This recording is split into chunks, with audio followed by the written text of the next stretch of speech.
नमस्कार, आदाब, सत श्री अकाल। कैसे हैं आप सभी लोग? उम्मीद है अच्छे ही होंगे। आज की इस वीडियो में हम लोग साइंस के कुछ क्वेश्चंस का डिस्कशंस करेंगे और ये आम डिस्कशन नहीं होगा। इस डिस्कशंस में एक क्वेश्चंस के माध्यम से आपको कई सारे क्वेश्चंस का रेफरेंस दिया जाएगा और उससे संबंधित सारे कॉन्सेप्ट और फैक्ट को क्लियर किया जाएगा और एक से एक माने एक लिंक बनाया जाएगा एक चेन की तरह, ताकि एक नॉलेज से आपके दूसरे नॉलेज को आप कनेक्ट कर सकें। तो ज़्यादा समय ना व्यस्त करते हुए हम लोग यहाँ पे डिस्कशन शुरू करते हैं कि जैसे कि आप यहाँ पे, और एक चीज़ और बता दें कि यहाँ पे आपको लैंग्वेज का बैरियर नहीं होगा। आप इंग्लिश से हैं या हिंदी से, उससे फ़र्क नहीं पड़ता है। आपको दोनों ही लैंग्वेज ईजिली बताया जाएगा। सबसे पहले क्वेश्चन यहाँ पे देख सकते हैं कि निम्न में से किस पदार्थ में ध्वनि का वेग सबसे कम होगा। यानी कि इंग्लिश में अगर आप कह सकते हैं कि साउंड का जो स्पीड है इनमें से किस मीडियम में सबसे कम होगा। तो सबसे कम यहाँ पे जैसे पहला ऑप्शन देख सकते हैं, वाटर है, जल है, इस्पात है, स्टील हो गया, कांच हो गया और यहाँ पे वायु हो गया। तो यहाँ पे हम सभी जान रहे हैं कि बहुत ही सिंपल क्वेश्चन है, तो इसका आंसर क्या हो जाएगा? इसका आंसर हो जाएगा वायु। अब चलिए इससे संबंधित कुछ फैक्ट डिस्कशंस करते हैं। हम सभी जानते हैं कि यहाँ पे कि एयर में जो होगा, हमारा एयर में जो होगा, एयर में सबसे कम होगा, सबसे कम होता है किसका? साउंड का जो स्पीड होता है सबसे कम। क्यों? क्योंकि एयर में जो होते हैं, एयर में आपका जो ये होते हैं, एयर में सबसे कम स्पीड होने का सबसे मेन जो कारण है वो एयर का जो मॉलिक्यूल होता है बहुत ही दूर, कंपेरेटिवली अगर आप सॉलिड से, अगर आप इसको सॉलिड या इसको आप लिक्विड से, सॉलिड में बहुत ही पास पास रहेगा, लिक्विड में थोड़ा सा उससे दूर दूर रहेगा और गैर में तो बहुत ज़्यादा दूर रहेगा। तो यही मेन रीज़न है जिसकी इसके कारण आने की यहाँ से यहाँ दूरी जाने में जो होता है साउंड का, उसमें ज़्यादा टाइम लगता है, इसलिए एयर में स्पीड सबसे कम होता है। बात जब स्पीड की कर रहे हैं तो यहाँ पे कुछ और फैक्ट हम लोग जानते हैं कि एयर में जो होता है, हमारा वायु में होता है, यानी एयर में जो होता है एवरेज स्पीड देखा गया है कि 332 मीटर पर सेकंड है आपका स्पीड रहेगा। किसमें? एयर में रहेगा। आपका वाटर में रहेगा, वाटर में आपका जो रहेगा 1483 मीटर पर सेकंड रहेगा, 1483 मीटर पर सेकंड रहेगा। और उसके बाद आपका यहाँ पे जब लोहा यानी कि इस्पात में एक तरह से कहा जाए तो आपका ये एवरेज आप कह सकते हैं कि इस्पात में आपका जो है हो गया वो 5130 मीटर पर सेकंड आप कह सकते हैं, 5130 मीटर पर सेकंड हो गया। आपका इसमें ये क्या बोलते हैं, ग्लास में, आपका ग्लास में कितना हो जाएगा? ग्लास में आपका हो जाएगा कितना? 5640 मीटर पर सेकंड हो जाएगा। इससे संबंधित और जब हम साउंड का बात करते हैं तो साउंड हमारा जो है वो लॉन्गिट्यूडनल वेव है। लॉन्गिट्यूडनल वेव है यानी इसको हम हिंदी में कह सकते हैं कि यह एक अनुदैर्ध्य तरंग है। जगह नहीं कराने के कारण आप समझ सकते हैं, और छोटी छोटी बातें आपको बार बार इतना रिवाइज किया जाएगा कि आपको ऑटोमेटिक याद हो जाएगा। और साउंड से रिलेटेड एक और चीज़ है कि ये आपका जो है वो इसमें क्या बोलते हैं, निर्वात में, यानी कि वैक्यूम में ये ट्रैवल नहीं कर सकती है। वैक्यूम में आपका ये ट्रैवल नहीं कर सकती कौन साउंड। उसके बाद एक और फैक्ट है, आप यहाँ पे कह सकते हैं कि इसमें दो तरह का मोशन होता है साउंड्स में। एक होता है ट्रांसवर्स वेव्स, दो तरह का वेव्स होता है, ट्रांसवर्स वेव्स, और एक होता है लॉन्गिट्यूडनल वेव। तो आप देख सकते हैं कि एक क्वेश्चन के माध्यम से हम कितना सारा क्वेश्चन का डिस्कशन कर लिए। चलिए चलते हैं हम नेक्स्ट क्वेश्चन में। अब हम यहाँ पे देखते हैं, हम यहाँ पे देख सकते हैं कि AL3 का इलेक्ट्रॉनिक विन्यास कितना होगा। AL3 का इलेक्ट्रॉनिक विन्यास आप यहाँ पे देख सकते हैं। AL हम सिंपली जान रहे हैं, यहाँ पे AL जो है मेरा वो हो गया मेरा अल्मोनियम। इसका जो एटॉमिक नंबर रहता है 13। तो हम अगर सिंपल हम निकाल रहे हैं इसका इलेक्ट्रॉनिक कॉन्फ़िगरेशन 2 8 और ये 3 हो गया। लेकिन यहाँ पे ये अल्मोनियम नहीं है, यहाँ पे अल्मोनियम आयन है, +3 है।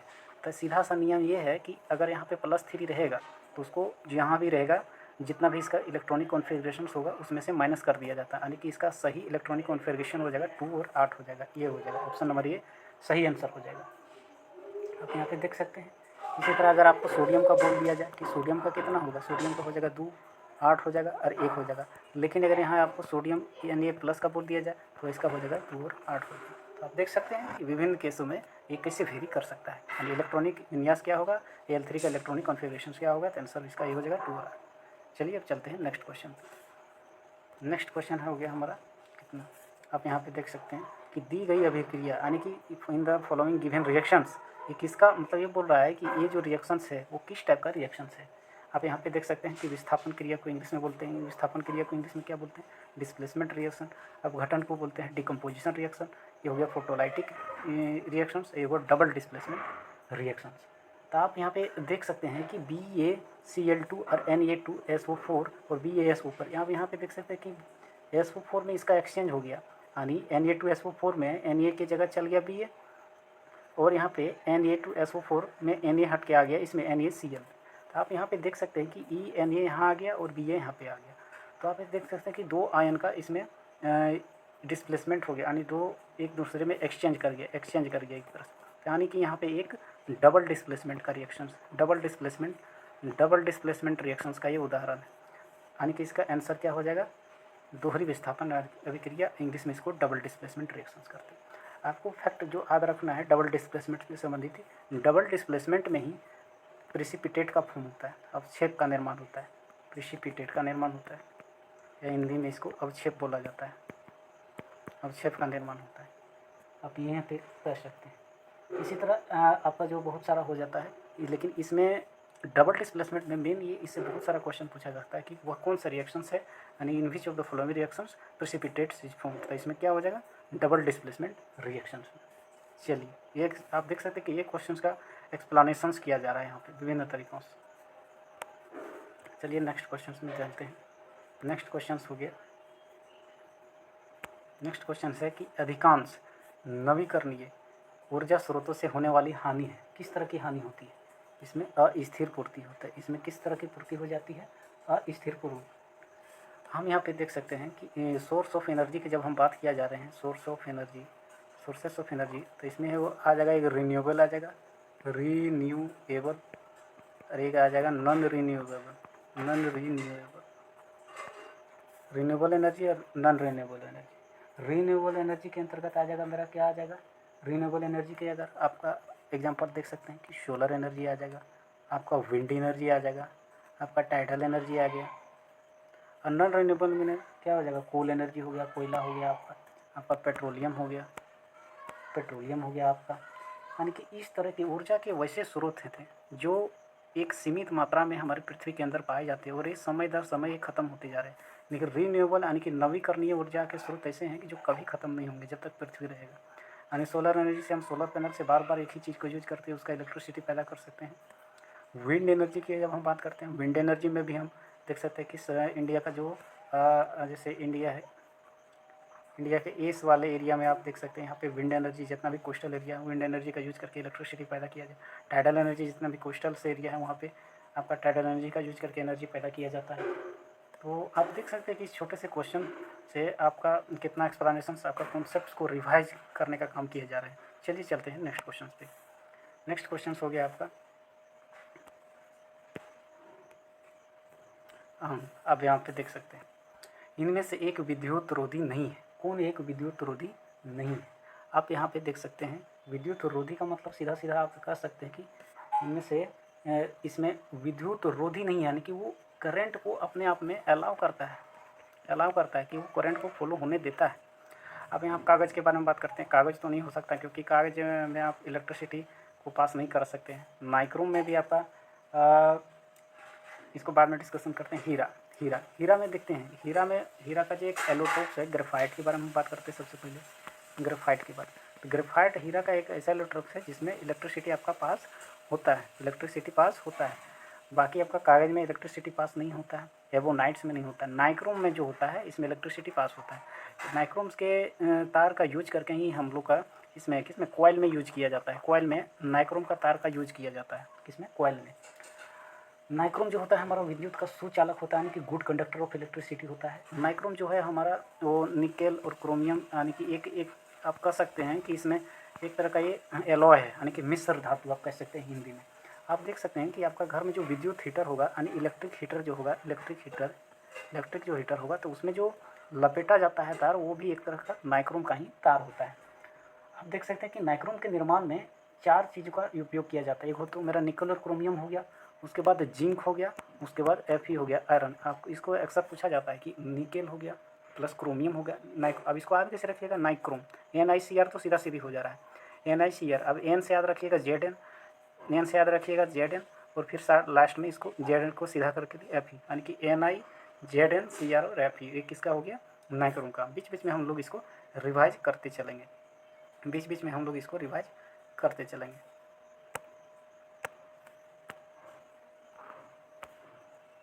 यहाँ पे देख सकते हैं छठा क्वेश्चन में कि निम्न में से किस समीकरण द्वारा संवेग की गणना की जाती है। निम्न में से किस समीकरण द्वारा संवेग की गणना की जाती है। तो इसमें जब हम संवेग की बात करते हैं तो संवेग हो गया, मोमेंटम हो गया। तो मोमेंटम को हम लोग पी से दर्शाते हैं। अब पी बराबर होता है एम एंड बी। हम लोग 9th क्लास में फॉर्म डेफिनेशन भी पढ़ते हैं कि what is moment, the product of mass and velocity is called momentum. M for mass हो गया, बी फॉर वेलोसिटी, यानी कि क्या हो गया, एक तरह से आपका द्रव्यमान गुना वेग हो गया। आपका B number question, B number answer सही। Product of mass and velocity is called momentum, ये वाला फैक्ट याद रखिएगा। अब यहाँ पे और करते हैं कि किसी जो मूविंग बॉडी है, यानी एक तरह से कहते हैं कि किसी गतिमान वस्तु और किसी कोई भी जो मूविंग बॉडी होता है उसका द्रव्यमान, अगर कोई बॉडी मूव कर रहा है तो उसका जो मास हो गया द्रव्यमान हो गया, और उसका जो वेलोसिटी हो गया, उसका मास हो गया, उसके बाद उसका जो वेलोसिटी हो गया, इसके गुणनफल को एक तरह से संवेग बोला जाता है। उसके बाद यह एक आपका जो है वेक्टर क्वांटिटी है इसमें, क्योंकि इसमें वेक्टर क्वांटिटी का सीधा सा मतलब है कि इसमें मैग्नीट्यूड का मतलब क्या होता है, हम लोग बचपन से पढ़ते आ रहे हैं। मैग्नीट्यूड का सीधा सा मतलब होता है कि उसका जो वैल्यू होता है, कोई भी राशि का जो वैल्यू होता है उसी को मैग्नीट्यूड बोला जाता है। वैल्यू जैसे हो गया कि 10 किलोमीटर, यहाँ पे बोल रहा है कि लंबाई का दूर कितना है 10 किलोमीटर, तो इसका क्या हो गया, वैल्यू हो गया।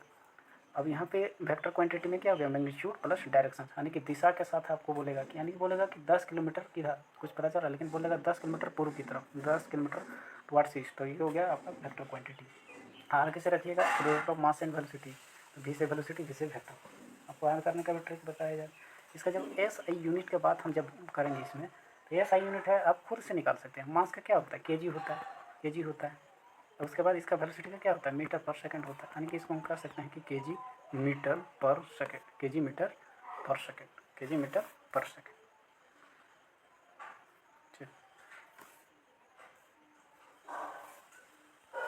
चलिए शुरू।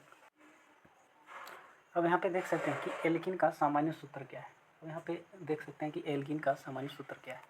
इसको समझने से पहले चलिए आते हैं हम लोग थोड़े से कॉन्सेप्ट को समझेंगे। आप यहाँ पे देख सकते हैं कि 3 फार्मूला आपको याद रखना है, CnH2n, CnH2n +2, CnH2n, CnH2n -2। Serially याद रखिएगा, कभी ज़िंदगी में आपको गलत नहीं होगा। ये हो गया आपका एल्केन का, ANE, इसको जरूर याद रखिएगा, ये सफिक्स वर्ड है। उसके बाद शुरू में सब में AL के रहेगा, इसमें रहेगा ENE, एल्किन हो गया। उसके बाद इसमें क्या होगा, हिंदी मीडियम वाले भी इसी तरह याद रखिएगा, ज़्यादा दिन तक याद रहेगा। EL के सेम रहेगा तीनों में। ये हो गया अल्काइन, YNE, यानी ANE ENE YNE। अब ये फॉर्मूला अगर आपको रहा तो ज़िंदगी में आपको कभी कोई चीज़ से दिक्कत होगा ही नहीं होगा। अब यहाँ पे देखिए एल्कीन का पूछ रहा है, एल्कीन ENE बोल रहा है, तो इसमें CN, यानी इसमें क्या होगा, 2 गुना से 2 अधिक, 2 गुना से 2 अधिक, 2 गुना और 2 गुना से 2 कम। 2 गुना से क्या मतलब होगा कि अगर आपका कार्बन का संख्या 1 है, अगर आपको एल्केन लिखना है, कार्बन संख्या 1 क्या बोलते हैं, मीथ, आपको इस तरह रट जाना है, meth eth prop but pent hex hept oct non dec, meth eth prop but. अब बोलिएगा तो इसको एक सेपरेट इसमें दिखाया जाएगा, आप कर सकते हैं, आपको इस तरह से इसमें एक सेपरेट्स में दिखाया जाएगा आपको। चलिए आपको शो कर ही देते हैं, आपको यहाँ पे दिखा देते हैं, देखते पेज ले लिए हैं। Meth eth prop but pent hex hept oct non dec. Meth से देखिए बस आपको यही चीज़, ये जो आपको है, ये आपका जो है, ये प्रीफिक्स को आप याद रखिएगा। ज़िंदगी में ना आपको एल्किन में याद होगा, न दिक्कत होगा, न एल्किन में दिक्कत होगा, न एल्काइन में दिक्कत होगा, न एल्केन में दिक्कत होगा। अगर आप ये कीवर्ड्स याद रखें तो ज़िंदगी में कितना बड़ा से बड़ा रहेगा फॉर्मूला, आपको पूरा याद हो जाएगा। आपको रट जाना है, meth eth prop but pent hex hept oct non dec, हमको जिस तरह याद है उसी तरह रट जाना। मैथ ईथ प्रोब्यूट आप 20 बार बोलिए, आपको ऑटोमेटिक याद होगा। मैथ ईथ प्रोब्यूट गाना के जैसे, meth eth prop but pent hex hept oct non dec. अब यहाँ पे अगर ANE जोड़ दिए हैं तो ये हो जाएगा मीथेन। ये अगर यहाँ पे सब में ANE जोड़ दिए हैं तो यहाँ पे क्या हो जाएगा, मीथेन। तो इथेन, ये क्या हो जाएगा, प्रोपेन। ब्यूट से जोड़ दिए क्या हो जाएगा, ब्यूटेन, पेंटेन। इसी तरह अगर यहाँ पे ENE जोड़ दिए तो आपका क्या हो जाएगा, मीथीन, जो कि नहीं। उसके बाद हेक्सीन, हेप्टीन, ऑक्टीन, नोनीन, डेकीन। इसी तरह से एकदम सिंपल से सिंपल। अब इसको, अब यहाँ पे आप देख सकते हैं कि इसको एक सेव कर दिया जाता है ताकि आप लोग को टेलीग्राम में इसको डाल देंगे, या आप लोग को ऐड करने में सुविधा हो जाएगा। अब यहाँ पे अगला पेज में हम लोग इसको डिस्कशन करते हैं। हम लोग जो डिस्कशन कर रहे थे CnH2n ठीक है, CnH2n+2 ये हो गया मेरा एल्कीन का, हो गया एल्केन का इसी तरह याद रखिएगा CnH2n, ये हो गया केवल 2 गुना से 2 अधिक एल्केन, AN याद रखिएगा, 2 गुना से 2 अधिक केवल 2 गुना है तो एल्कीन। अगर CnH2n-2 2 गुना से 2 गुम है 2 कम है तो LYN याद रखिएगा। तो इससे जो है आपको चीज़ों याद रखने में बहुत सहूलियत होगी। ये भी सेव कर देते हैं, आप लोग को टेलीग्राम में मिल जाएगा। अब यहाँ पे इससे हम लोग यहाँ पे देख सकते हैं कि एल्किन का जो सामान्य सूत्र है मेरा क्या है, सामान्य सूत्र मेरा एल्किन का हो जाएगा, एल्किन बोल रहा है केवल 2 गुना, तो यहाँ पे हो जाएगा 7 नंबर क्वेश्चन का हो जाएगा आपका डी होगा। इससे आप देख सकते हैं कि थोड़ा सा लंबा एक्सप्लेनेशन है, लेकिन चीज़ों को सीखने में आपको थोड़ा समय तो देना ही पड़ेगा। आप स्पीड बढ़ा के देख सकते हैं वीडियो। अब चलिए क्वेश्चन नंबर 8 में हम लोग चलते हैं। क्वेश्चन नंबर 8 में क्वेश्चन नंबर जो है आपका 8 में पहुँच गए। किसी तत्व की आयनीकरण क्षमता को प्रभावित करने वाला एक कारक क्या है। अब बोल रहा है कि किसी भी एलिमेंट का जो है आयोनाइजेशन कैपेसिटी हो जाता है, एक तरह से आयोनाइजेशंस कैपेसिटी जो होता है आयोनाइजेशंस कैपेसिटी को, तो कौन सा फैक्टर प्रभावित करता है। तो आप यहाँ पे देख सकते हैं कि परमाणु आकार करता है, इलेक्ट्रोनेगेटिविटी यानी कि विद्युत ऋणात्मकता या नेगेटिविटी करता है, न्यूट्रॉन करता है, या इलेक्ट्रॉन बंधुता करता है। इलेक्ट्रॉन बंधुता यानी कि इलेक्ट्रॉन एफिनिटी। तो इसका जो सबसे सटीक आंसर है वो है परमाणु आकार, यानी आपका जो एटॉमिक साइज जो रहता है वो आयोनाइजेशंस की क्षमता को प्रभावित करता है। अब इससे संबंधित कुछ फैक्ट को हम लोग याद कर लेते हैं कि इसको रट जाएगा एक फैक्ट की, किसी भी तत्व की जो आयोनाइजेशन कैपेसिटी यानी कि आयनीकरण क्षमता है उसको प्रभावित करने वाला एक जो फैक्टर, एक जो कारक है वो परमाणु आकार ही है। आप यहाँ पे इससे संबंधित जब आ ही गया तो हम लोग कुछ मॉडल के बारे में जिक्र कर लेते हैं। एक होता है कि थॉमसन मॉडल यानी कि तरबूज मॉडल। एक तरबूज है, आप इसको याद कैसे रखिएगा, थॉमसन। अगर कोई लड़का खड़ा है तो उसको बोलिए लो भाई थामो, बहुत भारी है तरबूज, लो भाई थामो बहुत भारी है तरबूज। तो इसे आप याद कर सकते हैं तरबूज मॉडल को इसको दूसरा नाम से क्या है, प्लम पुडिंग मॉडल भी इसको बोला जाता है। इसको तरबूज मॉडल यानी कि इसको थॉमसन मॉडल को। उसके बाद इसको रदरफोर्ड ने क्या किया था, इसे एक और फैक्ट है कि रदरफोर्ड ने परमाणु का नाभिकीय मॉडल दिया था। एक थॉमसन मॉडल हो गया पहला, उसके बाद एक आया रदरफोर्ड मॉडल। ये तो नाम आप याद रखिएगा। इसने क्या दिया था, न्यूक्लियर मॉडल दिया था। रदरफोर्ड ने न्यूक्लियर मॉडल दिया था। उसके बाद एक और याद रखिएगा कि बोहर्स नाम का एक जो साइंटिस्ट था, बोहर्स मॉडल, उसने भी आपका जो है क्या था आधार हमको क्वांटम सिद्धांत यानी कि क्वांटम थ्योरी से संबंधित कुछ दिया था। ये थोड़ा सा हाई लेवल हो जाता है, लेकिन बस इसको सेव कर देते हैं, आपको सेव कर दिया जाएगा, टेलीग्राम में शेयर कर देंगे इसका PDF बना के, आप लोग को दिक्कत नहीं होगा। अब चलिए चलते हैं नेक्स्ट क्वेश्चन में। आप देख सकते हैं कि एक जो क्वेश्चन है उससे संबंधित आपका कितना सारा क्वेश्चन आपका कवर हो जा रहा है। अब यहाँ यही क्वेश्चन हो गया। उसके बाद हम लोग 9th नंबर क्वेश्चन से देखते हैं कि निम्न में से किस तत्व के लिए प्रतीक के 2 अक्षर शामिल होते हैं। आप यहाँ पे देख सकते हैं प्रतीक का 2 अक्षर शामिल होता है, तो आपका कौन सा हो जाएगा, आयरन हो जाएगा।